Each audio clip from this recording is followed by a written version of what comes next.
Cheers! Naglabas kamakailan si Liza Soberano ng isang episode ng Can I Come In kung saan ay pag-collab siya sa isang director para ikwento ang kanyang buhay. At syempre, kung alam nyo naman ang history ni Liza Soberano, siya ay isa sa mga pinakakilalang actresses dito sa ating bansa. At syempre, with Enrique, isa silang malakas sa showbiz couple na sinusubaybayan ng mga tao noon. Ngayon, naglabas siya, napaka pang Breaking Bad yung storya ng kanyang buhay na nakakalungkot din. So, bibigyan ko kayo ng crash course pero kung sino panoorin ng buo, may isang oras siyang video dito. So sabi dito ni Sarah Baba na director na unscripted ito at tinulungan lang si Liza na ma-express ang kanyang thoughts sa isang safe space o environment na matagal na niyang kinikimkim. So simulan na natin. Kahit Hope ang kanyang pangalan, nagsimula ang kanyang child sa isang napakalungkot na paraan. Tulad ng Breaking Bad, meron siyang mga gulang na nagngangalan Jacqueline at John na 18 and 22 years old respectively kung saan lumalaban ng crystal meth, hindi ko pwede sabihin yung salita, ng crystal meth addiction ang kanyang nanay at ang kanyang tatay na isang chemist. Siyempre dahil sa trabaho ng tatay niya ay hinahabol sila ng batas. At sa ganun kaagang edad, hindi sila prepared maggawa ng pamilya pero yun ang nangyari. Hindi man sila teenager pero naalala ko na naman yung teenage pregnancy is a social construct. Hirap na sila pagtayin ng kanilang mga buhay, making ends meet, iba-ibang trabaho. At dahil nga chemist ng kanyang tatay, para talagang Breaking Bad, di siya napunta sa 99.6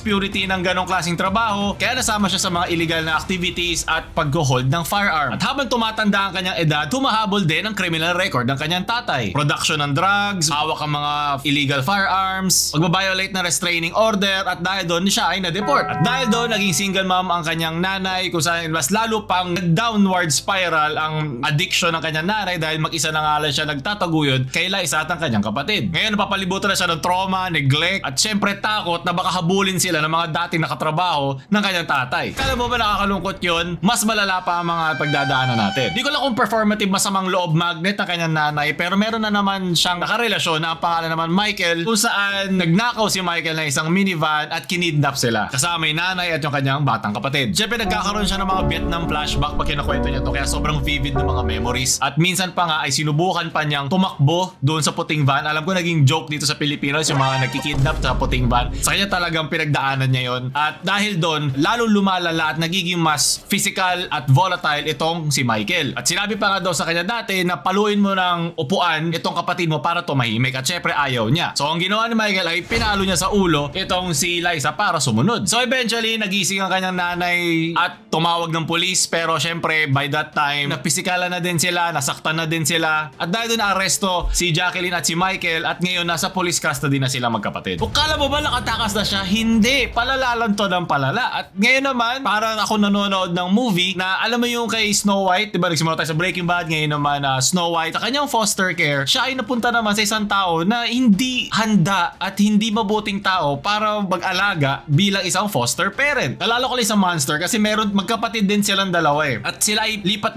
ng foster parent kasi pwedeng hindi fit yung foster parent mag-alaga o sila mismo ay hindi na sila monetarily capable para alagaan sila o so kung ano man yun, ganoon din yung naalala ko lang sa pinagdaanan nila. Tapos nakita ko na din sa mismong video na itong scene na to, ang eerie niya, nakakatakot siya na parang naduming-dumi siya sa sarili niya. Yun yung artistic kong pagkakaintindi rito. At syempre, alam niyo na may mga nag-unalive, di ba yan din na isang lugar na parang gusto ko lang ditong magpaka, alam mo yun, yung emo na sumakabilang buhay. Tapos sumunod naman dito na frame naman, nakabuka ka naman siya na parang ito na ako, ito yung totoong ako, hindi ako yung malinis na prinsesa na laging pinopost sa TV at ng team ko, ito ako. So para siyang pagka Miley Cyrus din sa kanyang sariling way na talagang kailangan ko kayo biglain, lalo na yung mga fans ko, para talagang makilala nyo ako. Hindi yung Liz Ken, hindi yung binuo ng isang kumpanya na gusto maging image nila, kundi siya mismo bilang isang tao. So itong kanyang foster parent, ang pangalan ay Melissa, ay ginawa siyang literal na aso. Kung saan siya ay pinilit popuin sa loob ng isang cardboard box, sa likod ng sopa, pag sila ay nanonood ng sine, at pinilit siyang linisin ang tae ng aso gamit ang kanyang dila. At nagkaroon din siya ng phobia sa mga meatballs dahil finorce feed din siya, kainin yun hanggang masuka ni ni Melissa. So pinaparusahan siya ng hindi pagpapakain sa kanya, minsan nilalak siya sa loob ng malamig at madilim na garahe. So pag nagsumbong siya, si Liza, tinetrete naman ngayon ni Melissa yung kanyang kapatid. So saan siya pupunta? Paano siya action? Ito si Melissa, sanay na sanay siyang iwasan na makita ito ng mga social workers na from time to time ay chine-check tong foster parent kung nagagagampanan ba niya ang kanyang pag-aalaga dun sa bata. Ito rin to sa Monster, meron din ganong scene dun na tinatago lang, mabait siya pero binubugbog pala niya sa likod ng pinto. So syempre bata pa siya rito, umaasa pa siya na itong kanyang foster parent ay baka magkaroon ng change of heart o mahalin naman siya, pero hindi yun nangyari. So siya mismo nagsisinungaling siya para lang hindi mapansin ng social workers na siya ay ginugutom, binubugbog at pinapahiya. O sa wakas, nagkaroon na tayo ng hinga sa ilalim nitong malapot na tubig na hindi bigat sa pakiramdam. Nagkaroon ng surprise visit ng mga social workers kung saan nakita nilang bloated at malnourished na tong si Liza. Maraming sugat at maraming mga pasa. At nung nakita nila yon, sinabi na ni Liza yung nangyayari sa kanilang kanyang kapatid. Ito sa wakas, umakyat na ang araw at nabigyan ng kinakailangan na init at pagmamahal ang malamig at natutuyo ng halaman ng buhay ni Liza at ang kanyang kapatid. So yung kanyang tatay na nasa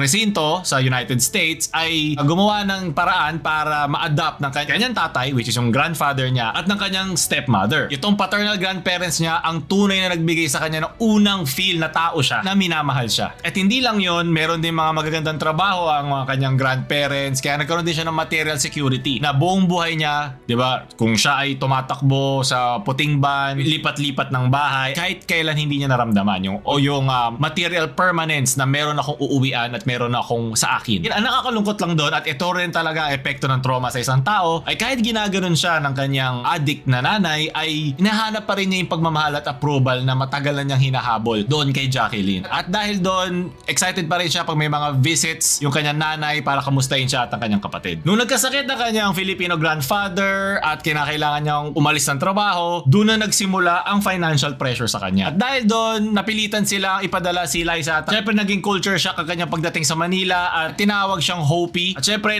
medyo nasukot siya kasi di ko naman kilala tong taon to at sa mga calls lang kami nagkakausap. At tinawag nga siya sa first name, kala mo katrabaho lang eh. At dito na magsisimula ang mas alam ng lahat kung saan naging love team na sila ni Enrique Hill. Isipin mo, at the age of 12 years old, nagsimula na siyang At syempre alam naman natin pag mga love team, may mga strict rules yan na kailangan mo i-abide para ma-maintain mo tong fantasy na kilig at kung ano yung hinahanap ng tao sa isang love team na pure at totoo. Kahit sa likod ng camera ay fake lang ang lahat. Ang nakakalungkot lang dito para kay Liza, hindi lang parang marketing strategy sa kanilang love team ang kanyang pagkagusto sa kanya kung hindi totoo. Kaya ang hirap na balansehin kung ano pa dun yung totoo na nakikita mo sa likod ng camera at nandoon sa harap ng camera. Doon na nagsimula ang kanyang financial independent dahil sunod-sunod na ang kanyang mga naging racket at mga films at series, mga product promotions kasama si Enrique dahil yun ang kanyang naging safety net. At dito tinanong natin sa kanya anong kanyang mararamdaman sa kanyang ex na si Enrique, kung saan siya ay walang nasabi kundi amicable at friendly ang kanilang paghihiwalay at literal na sila ay nag-grow apart lang sa isa't isa na normal lang sa kahit sinong tao. Nagkaroon siya doon ng guilt kasi di niya alam kung selfish ba ako na maayos na aming relasyon na literal na fall out of love lang kami at nag-grow apart lang as people na nagbago ang aming mga personalities na para itigil ko na ito at matigil na rin itong love team namin. So nagkaroon siya ng mga ganong pakiramdam. Isipin mo, 5 years sila tinago yung kanilang relasyon na totoo dahil natatakot sila sa magiging public image doon sa kanila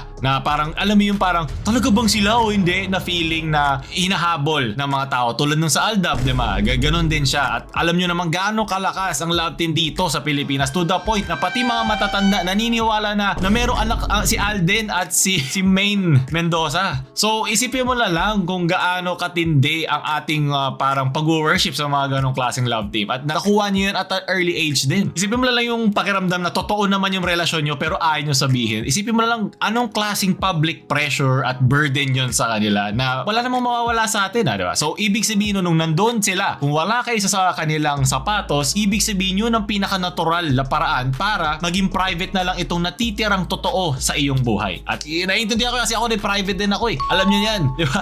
Hindi ko lagi sinishare ang mga nangyari sa buhay. Gusto ko pag ramdam ko lang. Ganon din yung pakiramdam na yan. At maiintindihan mo yan pag ikaw ay matagal sa spotlight o lagi may mga tao taong nakatingin sa inyo na lagi kang kita. So itong onting personal na buhay ko na ay gusto ko sa akin na lang. Nabibigyan na lang kayo ng hints o ititis na lang tulad ng ginawa nila na hanggang dun lang at sana maging masaya rin kayo dun. So sinabi rin niya dito na 3 years ago pa silang break na matagal ni Enrique Hill at yun nga tulad sabi ko kanina, amicable naman at naging natural progression lang ito na isa kanilang relasyon. So itong buong film na to, punta tayo sa ending na pinakita lang dito yung pagiging open at pagtigil sa paghahabol ng approval ng kanyang magulang, approval ng public, approval sa kanyang career, approval sa fans at sa entertainment industry kung saan siya ay sumikat at nagkaroon ng financial independence na gusto ko lang gawin kung ano yung gusto kong gawin. At dito makikita mo na kung saan din siya sumusulpot at pinapakita ang kanyang sariling kapakanan at sariling kakayahan na gawin ang kanyang gusto. Isipin mo na lang to, hindi ko to maiisip ng 10 years ago o 5 years ago na Liza Soberano na gagawin niya to kahit kailan. Yung ganitong klaseng ka-open na klase ng conversation at pag-share ng kanyang personal na buhay na matagal na din niyang tinatago sa publiko na karapatan niya itago. Kudos din sa kanya doon. So bilang parang performative, symbolic at performance art type, kasi ginawa ko din yan dati nung college, performance art type ng